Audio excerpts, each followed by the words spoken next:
There were a number of talented writers who contributed to the campaign on an ongoing basis, did tremendous work, tremendous work. We never in the campaign, the same with spots, we had different teams of people. Right. We always just said, this is a Romney product, not this is by X, this is by Y. And there were contributions from a number of writers to the governor as he was working on that speech.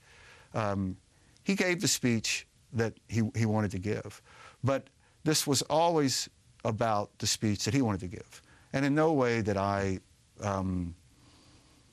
that part of that was just completely... I would hope that would be true, and I would assume that would be true. I mean, I don't think that Governor Romney got to where he is by not being able to forcefully tell people what he thought he should do. That's particularly when it comes to writers, that's never been a problem. So he gave the speech he wanted to give, and anybody who tries to say it was because somebody else had a speechwriter that wasn't you simply misses the point. No, and there were other people who contributed to the speech. Two questions about two things that Mitt Romney did say, the 47%.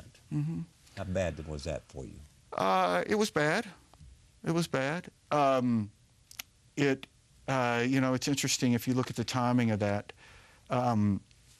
It came, the Democrats got a great convention bounce, as the second convention tends to, but then they were trending down.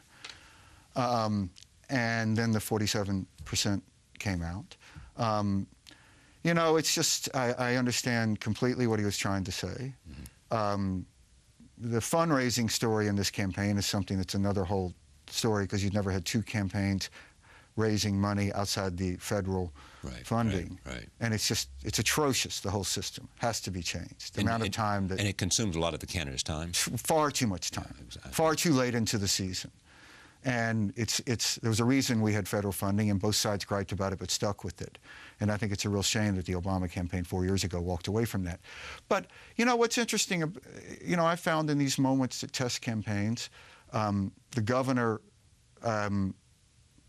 as his character, said, look, this is what I said. It came out wrong. I mean, he said it internally. He said, you know, he didn't blame anybody else. And then Matt Rhodes did a fantastic job putting together sort of a comeback plan. This is the campaign manager. Yeah, the campaign manager, putting together a comeback plan. And look, we're the campaign that have been behind, you know, Michelle Bachmann. We've been behind Rick Perry. We've been behind people who weren't even in the race. So we were steady. And those are moments when campaigns can either fall apart and start blaming each other and start yelling in the huddle, or hang together and just put your head down.